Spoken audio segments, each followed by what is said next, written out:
फिर से स्वागत है आपका मोराज गुरुकुल पे। जैसा कि हमने डाइजेस्टिव सिस्टम का पार्ट 1 देखा था, हमने उसमें सामान्य परिचय देखा था। अब एक एक अंग से संबंधित क्या क्या क्वेश्चंस बनते हैं उसका डिटेल हम देखने वाले हैं। ठीक है जी। तो हमने आहार नाल स्टार्ट की थी और आहार नाल का जो प्रारंभ है, आहार नाल जिसे एलिमेंट्री कैनाल कहते हैं, ठीक है जी, उसका जो प्रारंभ है वो कहां से होता है? मुख से होता है। इससे पहले आहार नाल से संबंधित क्या क्या क्वेश्चंस बनते हैं ये हम देखने वाले हैं। और इसी के साथ साथ में पाचन तंत्र में कौन कौन से भाग हम पढ़ने वाले हैं इसको भी हम देखने वाले हैं। ठीक है जी। तो पाचन तंत्र में हम क्या क्या पढ़ने वाले हैं देखिएगा, ध्यान से समझिएगा। तो पाचन तंत्र में एक तो हम पढ़ेंगे मुख्य अंग कि पाचन से संबंधित मुख्य अंग कौन कौन से होते हैं, और एक हम पढ़ेंगे पाचक ग्रंथियां। ये क्या होती है? डाइजेस्टिव ग्लैंड्स, है ना, ग्रंथियां, जिनसे बहुत सारे एंजाइम्स निकलते हैं, अन्य पदार्थ निकलते हैं। इसका मतलब जो पाचक ग्रंथियां होती है वो किस प्रकार की होती है, तो ये याद रखना है आपको। ये किस प्रकार की होती है? बहिस्त्रावी ग्रंथियां होती है। दो प्रकार की ग्रंथियां मैंने आपको बताई थी, बहिस्त्रावी ग्रंथियां ये होती है। दो प्रकार की ग्रंथियां मैंने आपको बताई थी, एक अंतःस्रावी ग्रंथियां होती है, बहिस्त्रावी ग्रंथियां होती है। ग्रंथियां क्या होती है? जिनसे किसी भी पदार्थ का स्त्रावण होता है उसे क्या कहते हैं? ग्रंथियां। ठीक है जी। दो प्रकार की, बहिस्त्रावी और अंतःस्रावी। मैंने आपको जब सिलेबस बताया था तब यहाँ पर मैंने बताया था आपको अंतःस्रावी तंत्र, वो अंतःस्रावी ग्रंथियां वहां पढ़ेंगे। और पाचन में जितनी भी पाचक ग्रंथियां आएगी वो सारी की सारी किस प्रकार की होगी? बहिस्त्रावी ग्रंथियां होंगी। बहिस्त्रावी ग्रंथियों का मतलब होता है कि वो किसी ना किसी रूप में एंजाइम या फिर अन्य पदार्थों का स्त्रावण करती हो, वो ग्रंथियां क्या कहलाती है? बहिस्त्रावी। चलिए, अब मुख्य अंग और पाचक ग्रंथि दोनों को एक साथ समझने के लिए मैं आपको एक डायग्राम से समझाता हूं कि हमने जो आहार नाल है, ज्यादा समझिएगा, आहार नाल है वो यहां मुख से लेके गुदा द्वार तक है। हमने लास्ट पार्ट में ये देखा था। पर यहां पर एक बात और बता दूं मैं कि इसी आहार नाल को यदि मैं खोल दूं पूरा के पूरा तो ये किस रूप में दिखाई देगी? देखिएगा ध्यान से। ये है मुख, मुख के बाद में ये मुख गुहा बनाई मैंने। इस आहार नाल को, पूरी आहार नाल को निकाल के आपको समझाने के लिए मैंने इसको पूरा खोल दिया, एकदम सीधी कर दी, लंबी कर दी। देखिए मुख गुहा, मुख गुहा के बाद में ये आपकी क्या हो गई? क्या हो गई? ग्रसिका। ग्रसिका के बाद में ये बीच का पार्ट में बना रहा हूं आमाशय। आमाशय के बाद में ये मैं बना रहा हूं छोटी आंत। छोटी आंत के बाद में याद करने के लिए, इनके पार्ट्स को याद करने के लिए कि कौन कौन से मुख्य अंग हैं, ठीक है जी। उसके बाद में ये, उसके बाद में मलाशय और ये उदरवा। देखिएगा ध्यान से, समझिएगा। ये पूरी आहार नाल है। स्टार्टिंग कहां से होती है? तो स्टार्टिंग होती है मुख से। कहां से स्टार्टिंग होती है? मुख से। और कहां तक जाती है? गुदा द्वार तक या एनस तक। ठीक है जी। यहां तक तो डन है, समझ में आ गया होगा। अब देखिए इनके पार्ट्स को हम एक एक करके देखने वाले हैं। सबसे पहला पार्ट कौन सा हो गया? मुख। मुख के बाद में, उसके बाद में ये क्या हो गई? मुख गुहा। मुख गुहा के बाद में ये भाग कौन सा हो गया? भोजन नली या ग्रसिका। लास्ट टाइम देखा था हमने। ग्रसिका के बाद में भोजन कहां प्रवेश करता है? आमाशय। आमाशय के बाद में भोजन कहां प्रवेश करता है? छोटी आंत्र। और छोटी आंत्र के बाद में भोजन कहां प्रवेश करता है? बड़ी आंत्र। डन। उसके बाद में कहां अपशिष्ट पदार्थ या अपचित भोजन कहां इकट्ठा होता है? मलाशय में। और कहां से बाहर निकलता है? तो नॉर्मली मैं बात करूं तो गुदा द्वार से। ये जो मैंने रेड में बनाए ये सारे के सारे क्या हो गए? मुख्य अंग हो गए। इनके नाम लिखने की जरूरत नहीं है। फर्स्ट हो गया आपका मुख, ठीक है। सेकंड हो गया ग्रसिका, थर्ड हो गया आपका आमाशय, ये हो गया छोटी आंत, फिफ्थ हो गया बड़ी आंत, सिक्स्थ मलाशय और ये गुदा द्वार। ये पूरे की पूरी आपकी सीक्वेंस हो गई। अब यहां से एक क्वेश्चन पूछा जाता है कि आहार नाल की टोटल लंबाई कितनी होती है? यदि क्वेश्चन पूछ लिया जाए कि आहार नाल की टोटल लंबाई कितनी है, आपकी आहार नाल कितनी लंबी है, आहार नाल कितनी लंबी है, तो ध्यान से समझिएगा, आहर नाल की यदि लंबाई आपसे पूछी जाए तो मैंने बता दूं आपको कि एक जीवित व्यक्ति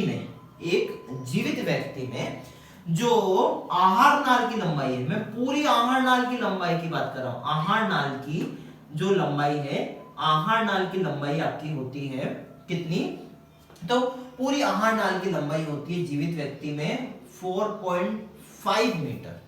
याद रखिएगा, 4.5 मीटर लंबाई होती है पूरी आहार नाल की।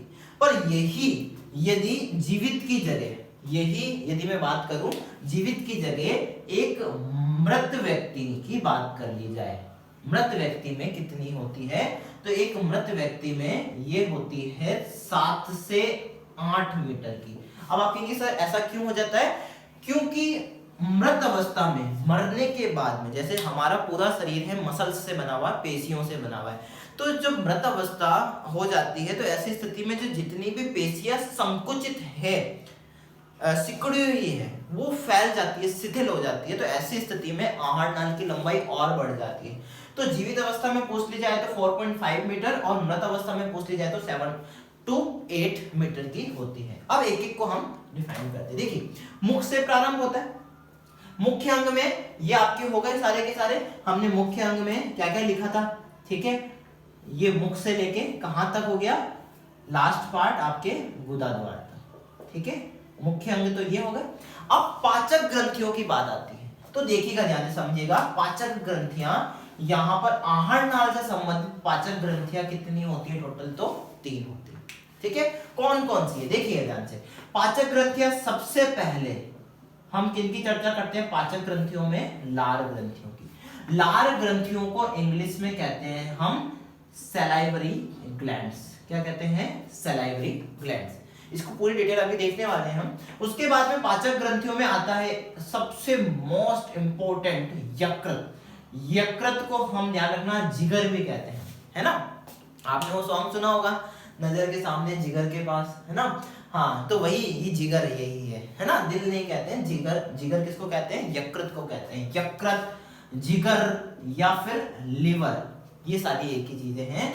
तो ये भी एक प्रकार की कैसी ग्रंथि है, पाचक ग्रंथि है, और एक बहिस्त्रावी ग्रंथि है। सारी जितनी भी लिख रहा हूं ये बहिस्त्रावी ग्रंथियां है। और यहां से एक क्वेश्चन और भी बनता है, बहुत मोस्ट इंपॉर्टेंट क्वेश्चन बनता है, यहां से एक क्वेश्चन बहुत मोस्ट इंपॉर्टेंट बनता है कि सबसे बड़ी बहिस्त्रावी ग्रंथि कौन सी है, सबसे बड़ी, शरीर की सबसे बड़ी, ध्यान से समझिएगा, किसकी, शरीर की सबसे बड़ी बहिस्त्रावी ग्रंथि कौन सी है, तो हमेशा आपका आंसर क्या होगा, यकृत है, ठीक है। शरीर की सबसे बड़ी ग्रंथि आ जाए क्वेश्चन में, या सबसे बड़ी बहिस्त्रावी ग्रंथि आ जाए, कुछ भी आ जाए, तो आप क्या करेंगे, यकृत करेंगे। उसके बाद में यहां पर पाचक ग्रंथियों में एक और नाम आता है किसका, अग्नाशय का। अग्नाशय को अपन क्या कहते हैं इंग्लिश में, पैनक्रियाज। क्या कहते हैं, पैनक्रियाज। और ये ध्यान से समझिएगा, यदि यहां से क्वेश्चन आ जाए तो ये जो है अग्नाशय एक प्रकार की मिश्रित ग्रंथि है। कैसी ग्रंथि है, मिश्रित ग्रंथि। यहां से 2 क्वेश्चन से देखिएगा ध्यान से, एक तो सबसे बड़ी ग्रंथि या सबसे बड़ी बहिस्त्रावी ग्रंथि कौन सी है, तो यकृत, और क्वेश्चन आ जाए कि मिश्रित ग्रंथि कौन सी है, शरीर की एकमात्र मिश्रित ग्रंथि। मिश्रित का मतलब होता है कि बहिस्त्रावी और अंतःस्त्रावी दोनों, तो वो कौन सी होगी, अग्नाशय। ये भी हम आगे देखने वाले हैं। अब देखिए ध्यान से समझिएगा, तो ये तो मुख्य अंग हो गए, और ये क्या हो गई, पाचक ग्रंथियां हो गई। यहां अब ये पाचक ग्रंथियों को मैं इस आहार नाल में ड्रॉ करने वाला हूं। देखिएगा ध्यान से, मुख में कौन क्या स्थित होती है, लार ग्रंथियां। मुख में क्या स्थित होती है, लार ग्रंथियां। चलिए भाई, उसके बाद में ये जो दोनों ग्रंथियां हैं, इनके जो स्त्राव, ग्रंथियों का मतलब इससे कोई ना कोई स्त्राव निकल रहा है, मतलब इनके जो स्त्राव है, यहां आप ध्यान से समझेंगे, ये छोटी आंत में खुलते हैं, है ना, छोटी आंत में खुलते हैं। मतलब छोटी आंत में 2 संरचनाएं हैं। एक संरचना तो मैंने आपको लास्ट क्लास में बताई थी कि ये छोटी आंत की ग्रहणी वाले भाग से, देखो छोटी आंत के 3 भाग बताए थे मैंने, कौन कौन से, डी, जे और आई। ड्यूodenum, जेजुनम और इलियम, है ना, ग्रहणी और क्षुद्रांत। तो ये जो डी भाग था कौन सा था, ग्रहणी भाग था, सी आकार की थी, यू आकार की थी, है ना, बताया था मैंने। तो यहाँ पर एक पत्ते जैसी ग्रंथि खुलती है, एक पत्ते जैसी ग्रंथि खुलती है, और ये पत्ते जैसी ग्रंथि ही क्या है, अग्नाशय। तो क्वेश्चन आ जाए कि अग्नाशय की आकृति किस प्रकार की होती है, तो पर्णनुमा। कैसी होती है, पर्णनुमा होती है। अब इसी छोटी आंत के ग्रहणी वाले भाग में ही इसी छिद्र से, एक ही छिद्र है ना, एक ही छिद्र से, इसी छिद्र में एक और ग्रंथि का स्राव मिलता है, और ये वाली ग्रंथि कौन सी है, तो मैं बता दूं आपको, ये है आपका लिवर। ये रहा, इस आकृति का होता है, समझिएगा, ये क्या है, यकृत या लिवर। तो ये दूसरी ग्रंथि ये आपकी हो गई, और लार ग्रंथि मैंने बताया कहां स्थित होती है, मुख में। तो लार ग्रंथियों का स्राव कहां निकलता है, मुख गुहा में, ठीक है। क्वेश्चन आ जाए यकृत का स्राव कहां निकलता है, तो छोटी आंत के ग्रहणी भाग में, और अग्नाशय का स्राव कहां निकलता है, तो ग्रहणी वाले भाग में। यकृत से ही संबंधित एक और संरचना यहाँ पर पास में ही एक संरचना उपस्थित होती है, और इसमें ध्यान से समझिएगा, एक रस उपस्थित होता है, एक रस का संग्रहण होता है, और ये जो संरचना मैंने बताई है गोल थैली जैसी संरचना, इस संरचना को कहते हैं पित्ताशय। जो यकृत में जो स्त्रावण बनता है, जो निर्माण होता है, पित्त रस जो बनता है, वो इकट्ठा कहां पर होता है, तो पित्ताशय में इकट्ठा होता है। आशय शब्द मैंने बताया था आपको, आशय शब्द जहां पर भी आ जाए इसका मतलब होता है संग्रहण, ठीक है जी। चलिए, तो पित्ताशय में किसका संग्रहण होता है, पित्त का संग्रहण होता है। पित्ताशय में किसका, पित्त रस का संग्रहण, पित्त रस का संग्रहण होता है। पित्त रस का निर्माण यकृत में होता है, ठीक है जी, निर्माण कहां होता है, यकृत में, और स्त्रावण कहां होता है, छोटी आंत। तो तीन क्वेश्चन है यहां से। पित्तरस, पित्तरस को इंग्लिश में हम क्या कहते हैं, बाइल जूस। क्या कहते हैं, बाइल जूस। तो ये सिर्फ और सिर्फ आपका एक ओवरव्यू हुआ पाचन तंत्र का, कि हम यहां से पढ़ने वाले हैं कि मुख से पढ़ने वाले। सबसे पहला भाग में हम मुख लेने वाले हैं। बड़ी आंत के भी मैंने आपको 5 भाग बताए हो, ठीक है। सबसे पहला क्या हो गया, सिकम, उसके बाद में ऊपर गई थी, क्या हुआ, असेंडिंग कॉलम, उसके बाद में ट्रांसवर्स कॉलम, उसके बाद में वापस नीचे आई थी डिसेंडिंग कॉलम, उसके बाद में क्या आई थी, सिग्मोइड कॉलम। ये 5 भाग आपके किसके हो गए, बड़ी आंत के। तो इसको तो याद करने का तरीका मैंने ट्रिक बताई दी थी। इसकी ट्रिक क्या थी, डीजे ऑफ इंडिया। याद करने की ट्रिक क्या थी, डीजे ऑफ इंडिया। और इन सबको याद करने की ट्रिक क्या है, ऐसे नॉर्मल याद कर सकते हैं अपन। कैट, कैट का मतलब तो क्या होती है, बिल्ली, है ना, बिल्ली दूध साफ कर गई, है ना, याद कर सकते हैं ना अपन, बिल्ली, कैट दूध साफ कर गई, ऐसे नॉर्मली याद करने के लिए, ठीक है जी। तो कैट मतलब, सी का मतलब caecum, ascending colon, transverse colon, descending colon और सिग्मोइड कॉलम, ये 5 भाग होते हैं। इससे आगे हम नेक्स्ट चलते हैं। आहार नाल से संबंधित क्वेश्चन बनता है कि ये क्या है, तो ध्यान से समझिएगा, ये एक पेशीय नलिका है। पेशीय का मतलब पूरी की पूरी किससे बनी होती है, तो पेशियों से या मसल्स से बनी होती है। किससे निर्मित होती है, मसल्स से, ठीक है, मसल्स से निर्मित होती है, पेशियों से बनी हुई होती है, ठीक है। दूसरी बात, इसकी लंबाई अभी हमने देख ही ली, इसकी लंबाई एक सामान्य व्यक्ति में कितनी होती है, 4.5 मीटर होती है। इसके अलावा इसकी संरचना में, है ना, इसकी संरचना में ये कहां से प्रारंभ होती है, मुख से प्रारंभ होती है। यदि क्वेश्चन आ जाए कहां से प्रारंभ हुई, मुख से, और अंतिम भाग क्या कहलाता है, तो अंतिम भाग इसका क्या होता है, गुदा द्वार, ठीक है, अंत कहां होता है, गुदा द्वार। इसके अलावा सबसे इंपॉर्टेंट चीज अब जो बताने वाला हूं, समझिएगा, यहां से क्वेश्चन इंपॉर्टेंट है, संरचना, इसकी संरचना। देखिए, इसकी संरचना में हम इसका क्या काटते हैं, टीएस या अनुप्रस्थ काट। अनुप्रस्थ काट क्या होता है, तो बता दूं मैं आपको। अनुप्रस्थ का मतलब आधा, अनुप्रस्थ का मतलब आधा। ये शब्द आपको पूरी बायोलॉजी में मिलेगा, ध्यान से समझिएगा, पूरी बायोलॉजी में आपको ये शब्द मिलेगा, अनुप्रस्थ काट। अनुप्रस्थ का मतलब होता है आधा, ठीक है, आधा। काट, काट का मतलब काटना, आधा काटना। जैसे माना कि ये नाल है, इस नाल को मैं यूं काटूं, ठीक है, यूं काटूं और यूं देखूं, ठीक है, इस प्रकार से देखूं मैं, तो यहाँ से आपको क्या क्या दिखाई देता है, तो एक नाल में यदि मैं इस नाल को काटूं तो इसके अंदर क्या क्या दिखाई देता है, तो देखिएगा ध्यान से समझिएगा। यहाँ पर सबसे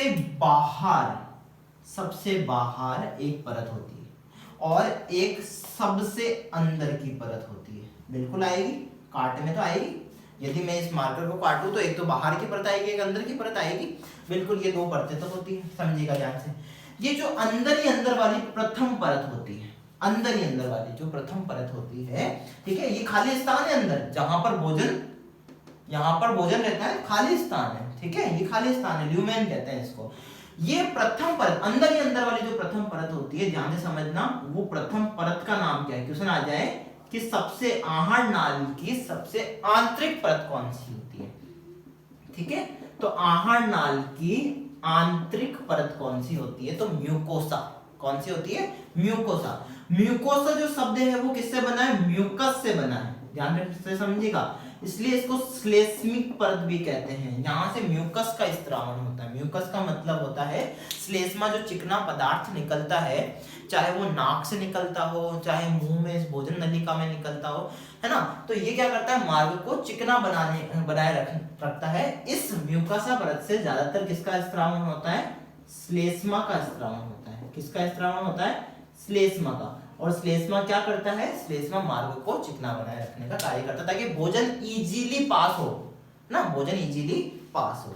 दूसरा, अब इस म्यूकोसा परत के ऊपर ही एक और परत पाई जाती है, ठीक है, ये सेकंड परत है। ये म्यूकोसा के ऊपर ही दूसरी परत पाई जाती है। ऊपर का मतलब अपन कह सकते हैं कि प्रथम परत ये है तो इसके नीचे, है ना, ऊपर नहीं कहेंगे अपन, इसके नीचे, इसलिए इसको हम दूसरी परत का नाम क्या है, सब म्यूकोसा।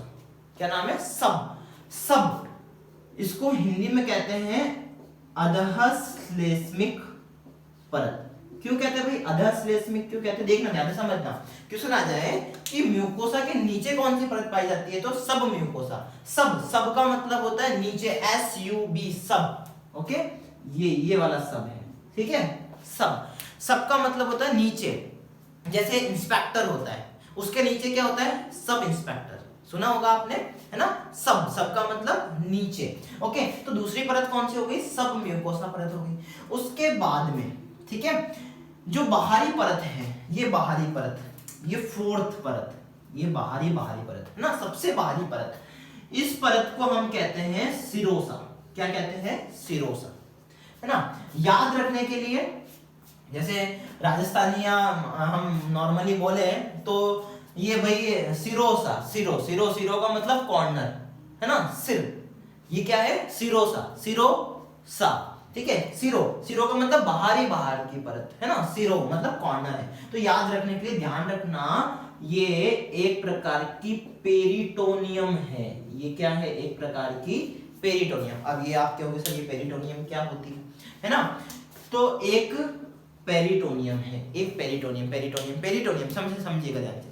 बॉडी के अंदर जितने भी अंग होते हैं वो एक थैली के अंदर सुरक्षित होते हैं। जैसे कभी भी आप मार्केट जाते हैं तो जो भी मार्केट से सामान आप लेके आते हैं, कोई भी सब्जी लेके आए, कोई भी सामान आया मार्केट का, क्या वो खुला ही दे देते हैं क्या आपको, या कोई ना कोई थैली में पैक करके देते हैं, थैली में पैक करके देते हैं। क्यों थैली में पैक, क्यों, क्योंकि उसकी सुरक्षा हो, ठीक है।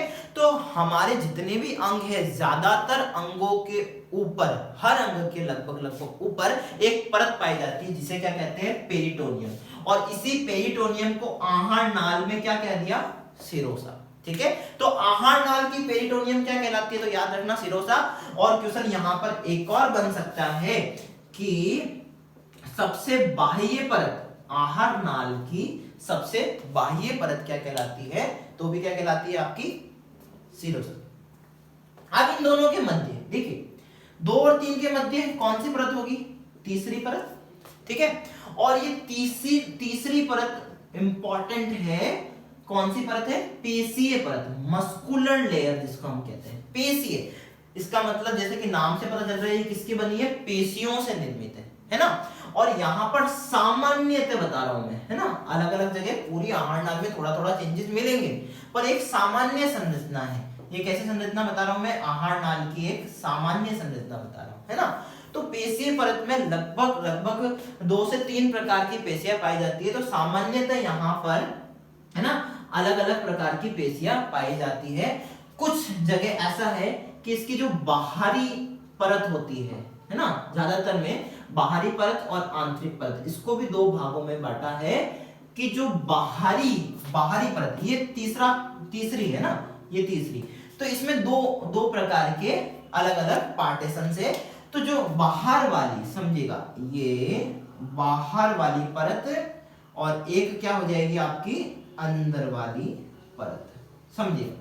बाहर वाली परत में, समझिएगा, ये इस प्रकार की पेशियां पाई जाती है, खड़ी पेशियां। खड़ी पेशियों को अपन कहते हैं अनुदैर्ध्य पेशियां। इसका मतलब क्वेश्चन आ जाए कि इसकी जो बाहरी परत है उसमें किस प्रकार की पेशियां पाई जाती है, तो अनुदैर्ध्य प्रकार की। अनुदैर्ध्य मतलब लॉन्गिट्यूडिनल, खड़ी पेशियां, ठीक है। और इसकी जो आंतरिक परत है, मतलब पेशीय परत की ही आंतरिक परत है, तो उसमें कौन सी पेशियां पाई जाती है, तो आपको ध्यान रखना है। इसमें मैं देखो ऐसे राउंड बना रहा हूं, है ना, राउंड का मतलब इसमें वर्तुल पेशियां, वर्तुल का मतलब होता है गोल, वर्तुल पेशियां पाई जाती है। तो ये है आपकी आहार नाल की संरचना, एक सामान्य संरचना। उसका हमने टीएस काटा, टीएस का मतलब हमने बताया ट्रांसवर्स सेक्शन, ठीक है। तो यहां से क्या कौन कौन से क्वेश्चन बनते हैं, एक बार रिवाइज कर लेते हैं फास्ट, कि आहार नाल किस प्रकार की संरचना है, पेशीय नलिका है, पेशीय संरचना है, जो किससे निर्मित है, पेशियों से निर्मित है ज्यादातर, ये इस प्रकार की। और ध्यान रखना, इस प्रकार की पेशियों के कारण ही अभी हमने लास्ट वीडियो में देखा था कि यहाँ पर एक प्रकार की गति होती है भाई, कौन सी गति, क्रमाकुंचन गति। तो क्रमाकुंचन गति किसकी वजह से होती है, पेशीय परत की वजह से। पेशियां हैं तभी तो वो संकुचित हो रही है, शिथिल हो रही है, संकुचन, है ना, शिथिल। तो ये प्रकार की है। चलिए, इसके अलावा लंबाई जीवित व्यक्ति में हमने 4.5 मीटर देखी। क्वेश्चन आ जाएगी कहां से प्रारंभ होता है, तो मुख से प्रारंभ होता है। अंतिम भाग क्या होता है, तो गुदाद्वार होता है। सामान्य संरचना में कितनी परतें होती है, सामान्य संरचना में कितनी परतें होती है, क्वेश्चन आ जाए तो कितनी परतें होती है, 4 परतें होती है। बाहरी परत क्या कहलाती है, तो सिरोसा कहलाती है। और ये एक प्रकार की क्या है, तो पेरिटोनियम है। क्वेश्चन आ जाए कि सबसे आंतरिक परत क्या कहलाती है, तो म्यूकोसा कहलाती है। यहां से एक क्वेश्चन और बनता है, क्या बनता है कि भोजन से टच में रहने वाली, मतलब भोजन किस परत के संपर्क में होता है। भोजन, यहां पर एक खाली स्थान है, तो यहां भोजन होगा, नली में से भोजन निकल रहा है, तो अंदर खाली स्थान है, तो भोजन से संपर्क में कौन सी परत होती है, तो आपकी कौन सी होती है, म्यूकोसा परत होती है। ध्यान रखना, भोजन से संपर्क में कौन सी परत होती है, तो म्यूकोसा परत होती है। सबसे आंतरिक परत कौन सी होती है, तो म्यूकोसा होती है। म्यूकोसा शब्द किससे बना है, श्लेष्मा म्यूकस से बना है। ये क्या स्रावन करती है, तो श्लेष्मा का स्रावन करती है। श्लेष्मा क्या करता है, तो चिकनाई प्रदान करता है, जिससे भोजन इजीली आगे की ओर बढ़ सके। सब म्यूकोसा, सब का मतलब होता है नीचे, किसके नीचे होती है, म्यूकोसा परत के नीचे होती है, इसलिए इसको क्या कहते हैं, सब म्यूकोसा कहते हैं। ये संबंधित है, किससे संबंधित है, आहार नाल से। चलिए, तो इससे आगे हम अब स्टार्ट कर रहे हैं मुख। सबसे पहला भाग मुख, और हमने लास्ट वीडियो में पढ़ा था मुख में 3 संरचनाएं पाई जाती है। कौन कौन सी पाई जाती है, प्रथम संरचना दंत, द्वितीय संरचना जीभ, और तृतीय संरचना, आपकी तीसरी संरचना हो गई लार ग्रंथियां। इन तीनों संरचनाओं में सबसे पहला हम टॉपिक लेने वाले हैं दंत। पहला टॉपिक क्या है, दंत। अब देखिएगा ध्यान, जो मनुष्य के दांत होते हैं, मनुष्य के दांतों के 3 गुण होते हैं। जो मनुष्य के दांत या मनुष्य के दंत होते हैं, ध्यान से समझना, इसमें 3 गुण होते हैं। 3 गुण कौन कौन से, कि जो मनुष्य के दांत है, मनुष्य के दांत एक तो बोले जाते हैं, वो कैसे हैं, घर्त दंती है। कैसे हैं, घर्त दंती है। दूसरा गुण है मनुष्य के दांतों का कि ये किस प्रकार के हैं, द्विबार दंती है, द्विबार दंती। और तीसरा गुण है ये कैसे हैं, विषम दंती है। अब इन तीनों का मतलब तो समझ ले हम कि ये किस प्रकार के हैं। देखिएगा ध्यान से, गर्त दंती, सबसे पहली बात, गर्त का मतलब क्या होता है, गड्ढा। गर्त का मतलब गड्ढा, ठीक है। चूंकि जो मनुष्य के दांत हैं, वो मनुष्य के दांत मसूड़ों या फिर हम कह सकते हैं जबड़ों में धसे हुए होते हैं। ये तो पता ही है आपको, मनुष्य के दांत जबड़ों में धसे हुए होते हैं, मसूड़ों में धसे हुए होते हैं, इसलिए मनुष्य के दांतों को क्या बोला जाता है? गर्त दंती। गर्त का मतलब गड्ढे में धसे हुए दांत। नेक्स्ट, द्विबार दंती। द्विबार दंती का मतलब क्या है? द्विबार, आपको पता है कि मनुष्य के जो दांत है, मनुष्य के पूरे जीवन काल में कितनी बार आते हैं? 2 बार आते हैं। एक तो अपन दूध मिल्क टीथ कहते हैं, दूध के दांत है ना, बच्चों में, बालकों में, उसके बाद में वो टूटते हैं, फिर वापस नहीं आते। हाँ, तो सेम ऐसे ही है कि द्विबार दंती इसलिए इसको कहते हैं। चलिए, इसके अलावा मनुष्य के दांत विषम दंती है। विषम दंती, विषम का मतलब होता है, यहाँ सम और विषम वाला नहीं है। विषम का तात्पर्य है, जैसे हम बोलते हैं विषम परिस्थितियां, विषम का तात्पर्य यहाँ पर है भिन्न, भिन्न प्रकार के। मतलब मनुष्य के दांत एक जैसे नहीं है, देखे आपने कि सारे एक जैसे हैं? नहीं, सबकी संरचना अलग अलग। भिन्न भिन्न प्रकार के होने के कारण, भिन्न भिन्न प्रकार के होने के कारण मनुष्य के दांतों को क्या बोला जाता है? विषम दंती बोला जाता है। ठीक है, यहां तक डन। इंग्लिश भी देख लेते हैं, इसकी इंग्लिश क्या है? गर्त दंती को बोला जाता है थीकोडोंट। क्या बोला जाता है? थीकोडोंट। ठीक है जी। द्विबार दंती को बोला जाता है डाइफायोडोंट।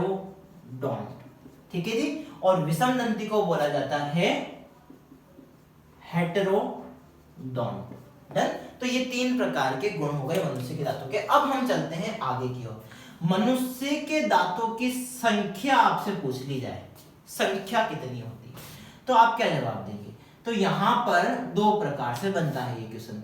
एक तो क्वेश्चन आता है कि वयस्क में कितने दांत होते हैं, और एक क्वेश्चन बनता है कि बालक में कितने दांत होते हैं।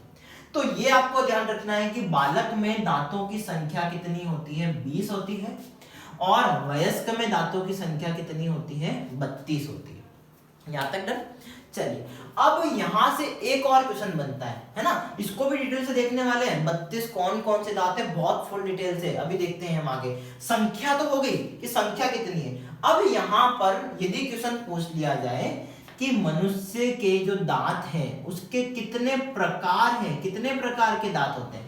अभी देखा हमने भिन्न भिन्न प्रकार के होते हैं, पर कितने होते हैं भाई?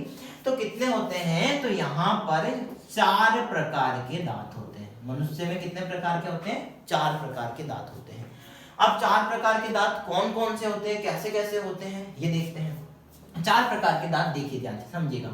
1 2 3 4, ये 4 प्रकार के दांत मनुष्यों के अंदर होते हैं। देखिएगा ध्यान से, इसको याद रखने के लिए ICPM और M ये याद रखना है आपको।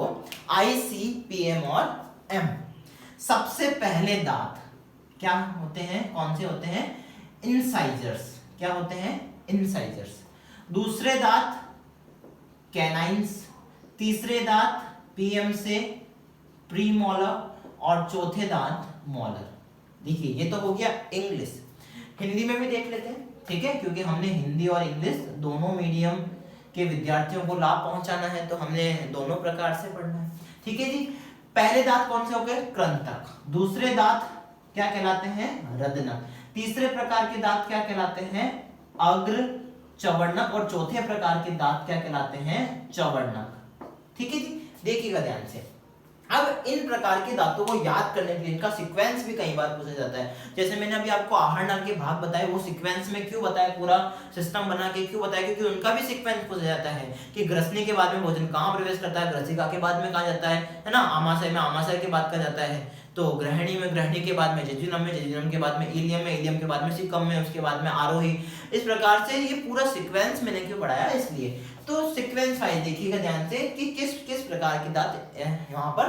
तो इसका जो सीक्वेंस होता है वो कहलाता है दंत सूत्र। अभी डिटेल से बताऊंगा मैं इनके कार्य भी, ठीक है। दंत सूत्र, दंत सूत्र का मतलब होता है दंतों का विन्यास। विन्यास का मतलब होता है कि वो उनका अरेंजमेंट, मतलब ये आगे के दांत है वो कौन से हैं, पीछे वाले दांत कौन से होते हैं, जो दाढ़ें होती है वो कौन सी होती है ना, ये सारी चीजें हैं। तो देखिएगा ध्यान से, कृंतक। अब इनका, इनके साथ साथ में हम क्या देख लेते हैं, कार्य भी देख लेते हैं, समझिएगा ध्यान से। कृंतक दांत, इन कृंतक दांतों का कार्य होता है काटने का कार्य। क्या होता है? काटने का कार्य। ये आगे आगे वाले जो दांत होते हैं इनकी संरचना बताता हूं आपको। देखिए इनकी संरचना एकदम ब्लेड जैसी होती है।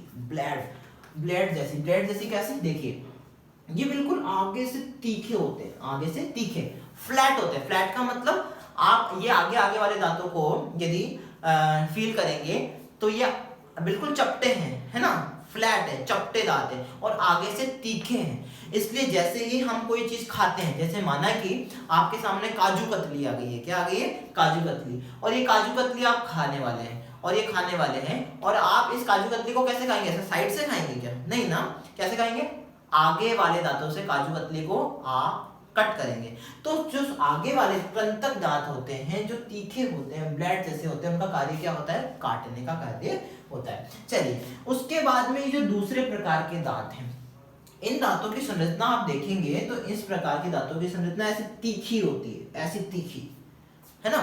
आपने देखा होगा कई बार जो राक्षस प्रवृत्ति के लोग होते हैं या आप हॉरर मूवीज यदि देखते हो तो उनमें वो दो दांत यूं निकले हुए होते हैं आगे से ऊपर से, है ना, तीखे दांत। तो ये जो तीखे दांत होते हैं, इन्हीं तीखे दांतों को क्या कहते हैं? अपन रदनक कहते हैं। और ये दांत ध्यान से समझना, अभी मैंने बताया आपको कि राक्षस प्रवृत्ति वाले, है ना, मतलब वो क्या खाते होंगे? मांस से खाते हैं। राक्षस क्या खाते हैं? मांस। ठीक है, तो ध्यान रखना मांस को क्या करना पड़ता है? चीरने फाड़ने का कार्य करना पड़ता है। जितने भी मांस खाने वाले जीव है उनको आपने गौर किया हो यदि, तो वो ऐसे यहां से साइड से उस मांस को चीरते हैं, ऐसे, इस प्रकार से।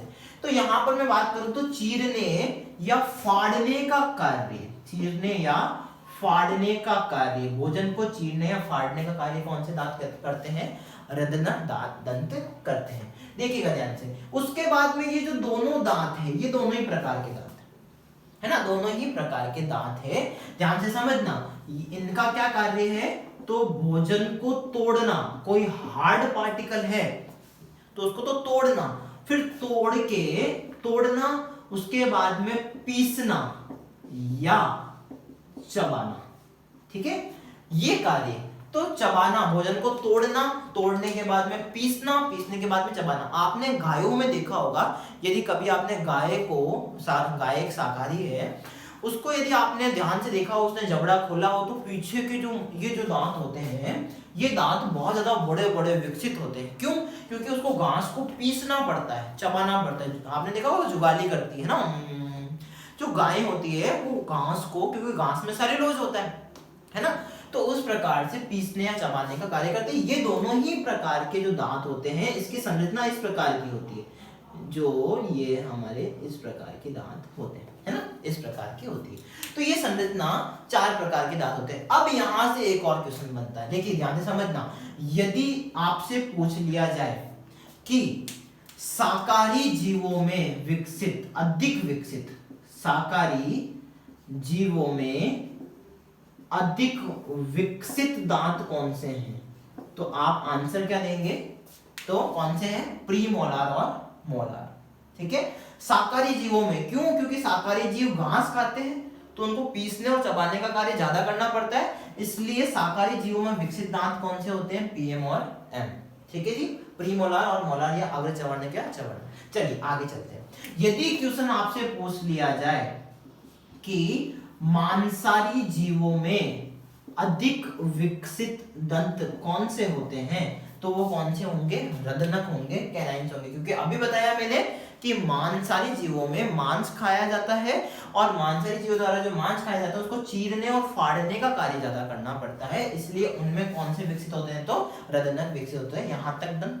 ठीक है, नेक्स्ट हम चलते हैं इसी प्रकार से आगे दंतों के विन्यास की तरफ। अब दंतों का विन्यास हम देखने वाले हैं। इसके लिए सबसे पहले दंत सूत्र क्या होता है? डेंटल फॉर्मूला कहते हैं इसको। हम क्या कहते हैं? Dental formula. Dental formula. देखिए डेंटल फॉर्मूला मतलब कैसे विन्यासित होते हैं दांत, अरेंज कैसे होते हैं। तो हमारे अंदर कितने जबड़े होते हैं? ये तो आपको पता ही होगा ना, हमारे अंदर कितने जबड़े होते हैं? 2 जबड़े होते हैं। ठीक है, एक तो कौन सा जबड़ा होगा? हमारा ऊपरी जबड़ा। ठीक है, और एक जबड़ा कौन सा, निचला जबड़ा। ध्यान रखना इन जबड़ों के भी नाम हैं, कई बार पूछे जाते हैं। तो यहाँ पर जो ऊपरी जबड़ा है, ऊपरी जबड़े को कहते हैं, ऊपरी जबड़े का नाम क्या है, मैक्सिला। क्या नाम है, मैक्सिला, ध्यान रखना। और जो निचला जबड़ा होता है उसको बोला जाता है मैंडिबल। क्या बोला जाता है, मैंडिबल। ऊपरी जबड़े को मैक्सिला, निचले वाले जबड़े को मैंडिबल बोला जाता है।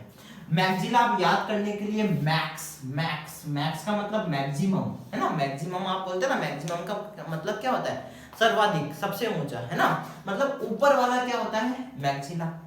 और मैंडिबल, ध्यान से समझिएगा, नीचे वाला कौन सा होगा, मैंडिबल ही होगा। पर मैंडिबल से एक और क्वेश्चन यहां पर बनता है, ध्यान से समझिएगा। यदि क्वेश्चन आ जाए, है ना, यदि क्वेश्चन आ जाए पूरे शरीर की सबसे मजबूत अस्थि कौन सी है, पूरे शरीर में सबसे मजबूत और सबसे कठोर अस्थि कौन सी है, ध्यान से समझ लेना। कई बार इस क्वेश्चन का जवाब दे दिया जाता है फीमर है, ये फीमर नहीं है। ध्यान रखना, सबसे बड़ी अस्थि फीमर है, ये जो जांघ की अस्थि है ये सबसे बड़ी अस्थि है।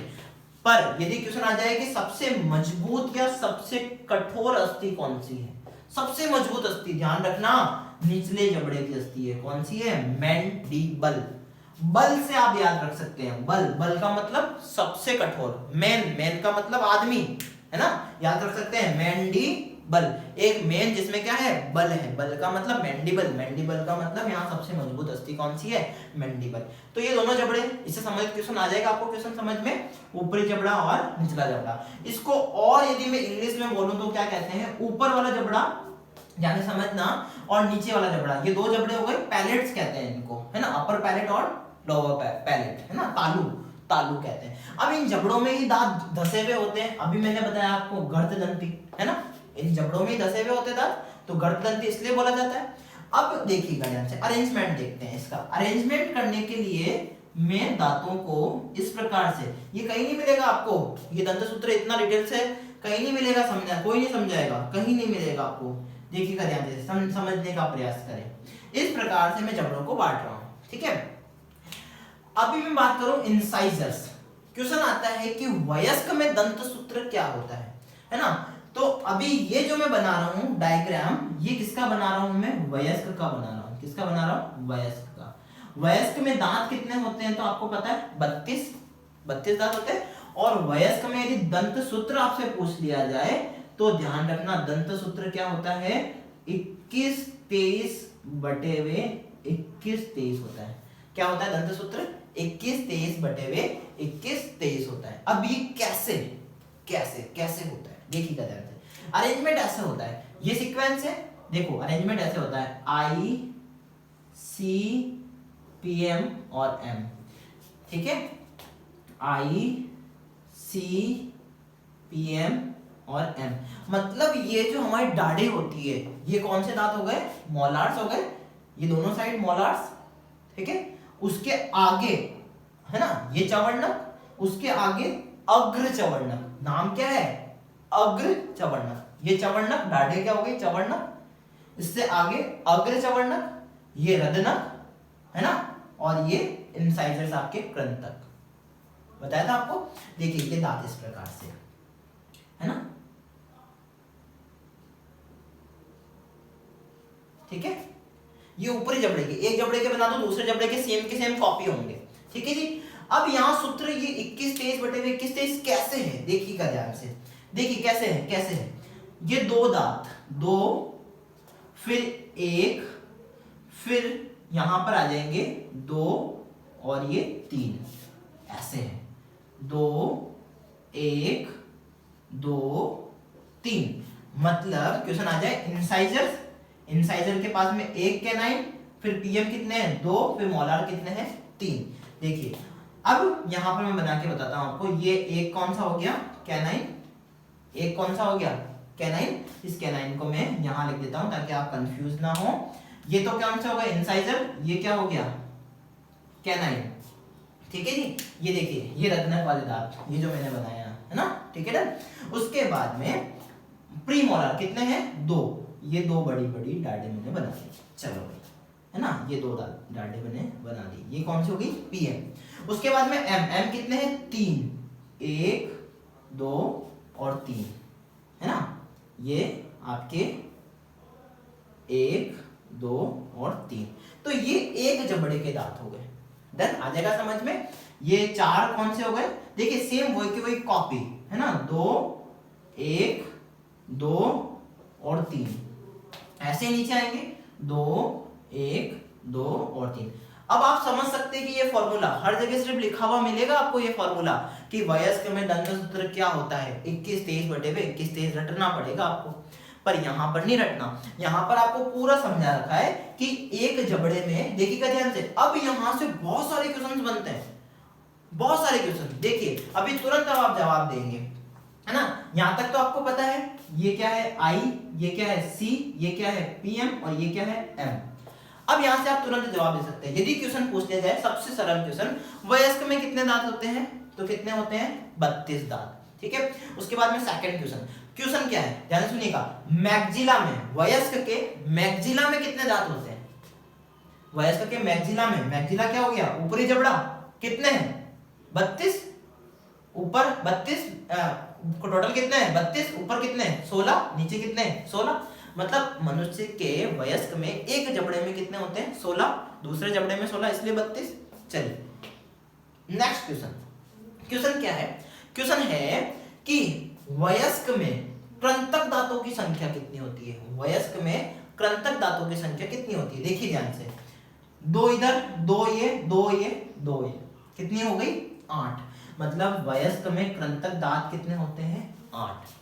अब देखिए आगे और नेक्स्ट क्वेश्चन आ जाए, वयस्क में रत्नक दांतों की संख्या कितनी होती है, रत्नक दांतों की संख्या कितनी है, 1 1 1 1, कितनी होगी, 4, मतलब मनुष्य के वयस्क में कितने रत्नक दांत हो गए, 4।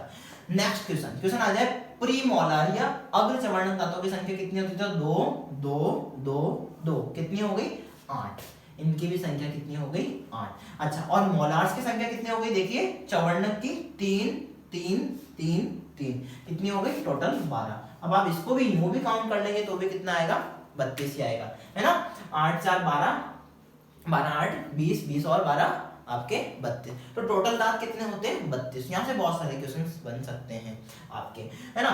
यदि क्वेश्चन पूछ लिया जाए कि शरीर की सबसे मजबूत अस्थि कौन सी, तो आपने बताना है मैंडिबल, है ना। मसूड़ों में धसे हुए होते हैं, जबड़ों में धसे हुए होते हैं, इसलिए गर्ददंती 4 प्रकार के होते हैं, इसलिए विषमदंती 2 बार आते हैं, इसलिए द्विबारदंती। अब 2 बार आते हैं इसका मतलब, तो अब हमें बालक के भी देखने पड़ेंगे, ठीक है। अब देखिए इसी के साथ साथ में हम कंपैरिजन करते हैं कि एक बालक में और एक वयस्क में क्या अंतर होता है दांतों के मध्य। सबसे पहली बात बालक में, है ना, बालक की बात करें तो बालक में कितने दांत बताए मैंने आपको, 20 दांत बताए, 20 होते हैं। और इसमें यदि क्वेश्चन पूछ लिया जाए कि बालक में दंत सूत्र क्या होता है, बालक का दंत सूत्र क्या होता है, तो बालक में दंत सूत्र होता है, ध्यान से समझिएगा, 2102 बटे हुए 2102। अब तो आप ही बता देंगे, ठीक है, बता देंगे ना, ठीक है, बिल्कुल बता देंगे। देखिए ध्यान से, ICPM और M, तो सारे क्वेश्चन यहाँ से देखिए, इसको कॉमनली सिंपल सा बताता हूँ मैं आपको। यहाँ पर जैसे ये मैंने बांटा, वैसे यहाँ मैं बांट रहा हूँ, ये है ना, इस प्रकार से बांटता हूँ आपके, ये ऊपर के दांत, है ना, ये ऊपर का जबड़ा और ये निचला जबड़ा, ठीक है, ये मैंने बांट दिया। और इसमें ये दांतों की संख्या भी मैं लिख देता हूँ, देखिए ICPM और M, ICPM और M, ठीक है। और इसमें सूत्र भी लिख देता हूं मैं, आपका क्या सूत्र है, 2102 बटे हुए 2102, और ऐसे लिख दूं मैं 2102 बटे हुए 2102। इस प्रकार से बालक का क्या बन गया, दंत सूत्र बन गया। अब आप इजीली यहाँ पर भी जवाब दे सकते हैं। क्वेश्चन पूछ लिया जाए कि बालक में कौन से दांत अनुपस्थित होते हैं, बता दीजिए। 0 की जगह अनुपस्थित है, कौन से दांत अनुपस्थित है, देखिए कौन से दांत है, प्रीमोलार की जगह 0 लिखा हुआ, देखिए, है ना। इसका मतलब कौन से दांत नहीं होते बालक में, बालक की बात कर रहे हैं, बालक, है ना, नवजात शिशु की बात नहीं कर रहे, नवजात शिशु में तो होते ही नहीं है ना, 5 से 6 महीने की अवधि में आना प्रारंभ होते हैं, ऐसे कहा जाता है ना, ठीक है जी, डन। हाँ, तो अब देखिएगा ध्यान से, यहाँ पर बालक में, एक बच्चे में 20 दांत होते हैं, उसमें कौन से दांत नहीं होते, फर्स्ट टाइम में जो दांत आते हैं उसमें कौन से नहीं होते हैं, तो ध्यान रखना, अग्र चवर्णक नहीं होते, ठीक है जी, डन, समझ में आ जाएगा। अवरेज अवर्णक नहीं होते, अनुपस्थित होते हैं। बहुत मोस्ट इंपोर्टेंट क्वेश्चन है। उसके बाद में क्वेश्चन सेम के सेम पूछा जाएगा कि जो इंसाइजर्स है ना, बालक में कृंतक दांतों की संख्या कितनी होती है। कृंतक दांतों की संख्या देखिए ध्यान से, 2 2 2 2 8, सेम 8, ठीक है। अच्छा जी, अपन लिखते भी जाए कितनी कितनी होती है संख्या, आई सी है ना, पी एम और एम। तो बालक में पूछ ली जाए आई की संख्या कितनी है, तो 8 हो गई, ठीक है। उसके बाद में क्वेश्चन पूछ ली जाए कैनाइन की संख्या कितनी होती है, तो आपकी 4 हो गई। सेम कॉपी, देखो अभी तक तो कॉपी चल रहा है। कौन से दांत नहीं होते हैं, तो प्री मोलार नहीं होते हैं, 0। और कौन से होते हैं, अच्छा मोलार्स कितने होते हैं, मोलार्स होते हैं, बिल्कुल होते हैं, है ना। कितने हो गए, 2 2 2 2, मतलब कितने हो गए, 8। मतलब कितने कम है वयस्क से, 4 कम है। देखिए अब देखिए क्वेश्चन यहां पर एक और बनता है कि बालक में वयस्क की तुलना में चवर्णक दांतों की संख्या, बालक में वयस्क की तुलना में चवर्णक दांतों की संख्या कितनी कम होती है। यहां चवर्णक कितने हैं, 12, और यहां चवर्णक कितने हैं, 8। कितनी कम हो गई, 4। और 4 अकल दाढ़े बाद में आती है, पता है आपने, ठीक है। ये चारों दाढ़े जो बाद में आती है, ये चारों कम है, देखिए, है ना। तो यहाँ पर 1 1 1 1, ये चारों बाद में आ जाएगी आपके, बिल्कुल। चलिए, तो इस प्रकार से बालक और वयस्क में दंतों से संबंधित क्वेश्चन बनते हैं। अभी यहाँ पर एक और हमने दांत से संबंधित देखना है कि दंतों की जो संरचना होती है, दंतों की संरचना से संबंधित भी क्वेश्चन बनते हैं, वो भी आगे देख लेते हैं। चलिए नेक्स्ट हम देख रहे हैं दांत की संरचना। समझिएगा, एक तित की स्ट्रक्चर कैसी होती है। प्रत्येक तित में, प्रत्येक दांत में, है ना, समझिएगा ध्यान से, 3 भाग होते हैं। कितने भाग होते हैं, 3 भाग होते हैं। 3 भाग मुख्य होते हैं। अब इसकी संरचना में देखिए, आपको समझाता हूं इसकी संरचना कैसी होती है। तो ये दांत होता है ना, एक जो तित होता है, उसकी जो संरचना में क्या क्या चीजें होती है। तो एक तित का जो बाहरी भाग होता है, वो बाहरी भाग जो मसूड़ों से ऊपर होता है, वो क्या कहलाता है, शिखर कहलाता है। क्या कहलाता है, शिखर। शिखर जिसे हम क्या कहते हैं, क्राउन।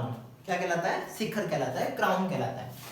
इसका जो अंदर वाला भाग जो मसूड़ों में धसा हुआ होता है, देखिए ध्यान से, ये जो भाग है यहां से मसूड़ों में धसा हुआ है, माना कि ये भाग है, ये भाग मसूड़ों में धसा हुआ है, ठीक है ना। और ये अंदर ये दांत है, दांत के अंदर ये रूट्स है, ये क्या है, रूट्स है, दांत की रूट्स है। यहां पर एक पोर पाया जाता है, यहां पर एक पोर पाया जाता है, ठीक है।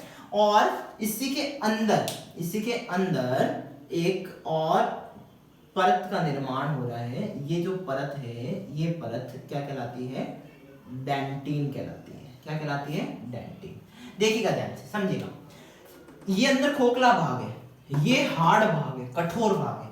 ये ऊपर ही ऊपर वाला भाग क्या है, शिखर।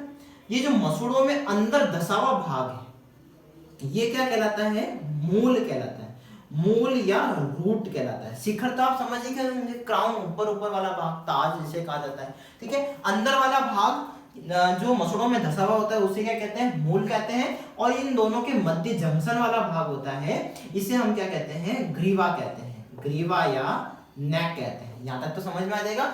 अब देखिएगा ध्यान से, इस शिखर वाले भाग जो भाग होता है ऊपर ही ऊपर वाला, वो मुख्यतया किससे बना होता है, इनेमल, ठीक है। देखिएगा ध्यान से, ये अंदर जो ये ऊपर ही ऊपर परत बनाई है, ये कौन सी परत है, इनेमल परत है। कौन सी है, इनेमल परत है। और ये जो इनेमल परत है, ये अंदर वाले भागों को सुरक्षित रखती है, कठोर परत है। इसको हम कहते हैं दंतवल्क। दंतवल्क का मतलब है दंत का आवरण भी कहते हैं, दंतवल्क कहते हैं। यहां से बहुत इंपॉर्टेंट क्वेश्चन ये बनता है कि जो ये इनेमल है, इनेमल जो है, ध्यान से समझिएगा, इनेमल से important question, very important question बनता है। यदि क्वेश्चन आ जाए कि शरीर का सबसे कठोर पदार्थ, पदार्थ की बात आ रही है, ध्यान से समझना, है ना, कठोर पदार्थ कौन सा है, तो इनेमल है, ठीक है। शरीर को सबसे कठोर पदार्थ इनेमल होता है। इसके अलावा यहां पर ये जो भाग मैंने रेडिस बनाया है, ये भाग एक परत के रूप में होता है। और ये जो परत होती है, ये किसकी परत होती है, ये परत की ही सुरक्षा करता है इनेमल। और ये जो परत होती है, ये परत कहलाती है डेंटिन। क्या कहलाती है, डेंटिन, ठीक है, डेंटिन कहलाती है। डेंटिन क्यों कहलाती है? क्योंकि ये दांत की मुख्य परत है, समझना। इसकी सुरक्षा कौन करती है? इनेमल करती है। और जो डेंटिन है उसका निर्माण कैसे होता है तो मैं बता देता हूं। ये बीच के अंदर, ये बीच में खोखला गुहा है ना। चूंकि ये मध्य भाग है दांत का, इसलिए जो ये इस गुहा है, ये जो गुहा है, इस गुहा को हम कहते हैं मज्जा गुहा। क्या कहते हैं? मज्जा गुहा। मज्जा का मतलब होता है मध्य भाग, गुहा का मतलब कैविटी, इसलिए इसको हम क्या कहते हैं? मज्जा गुहा कहते हैं। इस मज्जा गुहा में क्या क्या उपस्थित होता है देखिएगा ध्यान से। इस मज्जा गुहा में क्या क्या उपस्थित होता है? तो इस मज्जा गुहा में 3 प्रकार की चीजें उपस्थित होती है। एक उपस्थित होती है दंत कोशिकाएं। क्या उपस्थित होती है? दंत कोशिकाएं। और दंत कोशिकाओं को क्या कहते हैं? तो ओडोंटोब्लास्ट कहते हैं। क्या कहते हैं? ओडोंटोब्लास्ट। और इस ओडोंटोब्लास्ट से ही किसका निर्माण होता है? आ जाए आपके क्वेश्चन कि डेंटिन का निर्माण कौन सी कोशिकाओं से होता है? तो डेंटिन का निर्माण दंत कोशिकाओं से होता है। डेंटिन का निर्माण किससे होता है? दंत कोशिकाओं का। इसका मतलब डेंटिन में जो कोशिकाएं बन के जाती है वो कौन सी होती है? ओडोंटोब्लास्ट होती है, जो कहाँ उपस्थित होती है? मज्जा गुहा में। इसके अलावा इस मज्जा गुहा में और क्या होता है? तो इस मज्जा गुहा में रक्त केशिकाएं पाई जाती है। मैं बोल रहा हूँ रक्त केशिकाएं, ना कि कोशिकाएं। केशिकाएं का मतलब होता है रक्त की पतली पतली नलिकाएं। केशिका का मतलब होता है कैपिलरी, इंग्लिश में ब्लड कैपिलरीज। क्या कहते हैं इन्हें? ब्लड कैपिलरीज कहते हैं। इसके अलावा तीसरा जो मुख्य भाग मज्जा गुहा में होता है तंत्रिकाएं, है ना। तंत्रिका तंतु या तंत्रिकाएं जिन्हें हम नर्व्स कहते हैं, ठीक है। नर्व्स एंडिंग्स यहाँ पर होती है इसके अंदर, ठीक है। तो इसमें बहुत सारी दंत कोशिकाएं हैं, इसके अंदर यहाँ से बहुत सारी रक्त केशिकाएं, तंत्रिकाएं, बहुत सारी यहाँ से कनेक्टेड है, जो इस छिद्र के द्वारा, अभी मैंने बताया था आपको, इस रूट्स में नीचे की ओर छिद्र पाया जाता है। और ये जो छिद्र होता है रूट्स में, चूंकि रूट्स में पाया जाता है ये रंध्र, इसलिए इसको क्या कहते हैं? मूल रंध्र कहते हैं, है ना। रूट पोर कहते हैं, या इसको हम एपिकल पोर भी कह सकते हैं। क्या कह सकते हैं? एपिकल पोर कहते हैं। और इसी के माध्यम से ये तंत्रिकाएं, रक्त कोशिकाएं निकलती है। अब आपने सेंसिटिविटी का नाम सुना होगा कि सेंसिटिविटी कैसे होती है। देखिए ध्यान से, जब आयु बढ़ने के साथ साथ में जब इनेमल परत जो होती है वो धीरे धीरे घिसती चली जाती है ना। घिसती चली जाती है, तो जो घिसने के कारण होता क्या है? यहाँ पर घिसने के कारण यहाँ पर इनेमल परत धीरे धीरे पतली होती जाती है। पतली होने के कारण एक्चुअल में जो पार्ट हम जब मुंह में खाना खा रहे हैं, कुछ भी खा रहे हैं, तो ऐसी स्थिति में होता क्या है? यहाँ पर जो डेंटिन परत है वो बिल्कुल बाहर की ओर आ जाती है, ठीक है। डन। तो यहाँ पर डेंटिन परत के बिल्कुल जब भोजन किया जाता है तो डेंटिन परत के टच करने के कारण इससे संबंधित क्या होती है? तंत्रिकाएं, जो मस्तिष्क से संबंधित होती है। तो ऐसी स्थिति में वहां पर एहसास होता है गर्मपन का, ठंडेपन का, है ना, ठीक है। चूंकि आपको मैंने बताया था कि दांतों का कार्य क्या होता है। दांतों का कार्य क्या होता है? मैंने आपको बताया था दांतों का कार्य क्या होता है ना। हंसना नहीं, बिल्कुल नहीं, ठीक है। दांत हमारे अंदर कौन सी क्रिया करते हैं? यांत्रिक पाचन की, मैकेनिकल डाइजेशन, है ना। दांत क्या काम करते हैं? चबाने का, काटने का, भोजन को बिल्कुल छोटे छोटे पार्ट में बदलने का कार्य करते हैं, यांत्रिक पाचन का काम करते हैं। और इसमें सबसे कठोर पदार्थ का इस्तेमाल किया जाता है ताकि घिसे नहीं। फिर भी आयु बढ़ने के साथ साथ में जब ये परत छोटी होती जाती है तो सेंसिटिविटी बढ़ती जाती है। तो इस प्रकार से ये दांत की संरचना से संबंधित क्वेश्चंस आपके बनते हैं, इंपॉर्टेंट क्वेश्चन है जो मैंने आपको बताए हैं। और ये इंपॉर्टेंट क्वेश्चन है। सबसे पहली बात, दांत का कार्य क्या होता है? यांत्रिक पाचन। शरीर का सबसे कठोर पदार्थ क्या होता है? तो इनेमल, ठीक है। दांत की इनेमल से नीचे कौन सी परत होती है? तो डेंटिन होती है। मज्जा गुहा में, मज्जा गुहा के संगठन क्या क्या उपस्थित होते हैं? तो दंत कोशिकाएं, रक्त केशिकाएं और तंत्रिकाएं उपस्थित होती है। चलिए, इसके अलावा मुख्य दांत की संरचना में कितने भाग पाए जाते हैं? तो शिखर, ग्रीवा और मूल। जो अंदर धसा भाग होता है वो कौन सा होता है? मूल। ऊपर वाला भाग कौन सा होता है? शिखर। दोनों के मध्य भाग कौन सा होता है? तो ग्रीवा। इसके अलावा मसूड़ों में धसे हुए होते हैं, है ना, दंत मसूड़ों में धसे हुए होते हैं, इसलिए मनुष्य के दांतों को क्या कहा जाता है? गर्त दंती कहा जाता है, इसलिए ही कहा जाता है। ओके जी।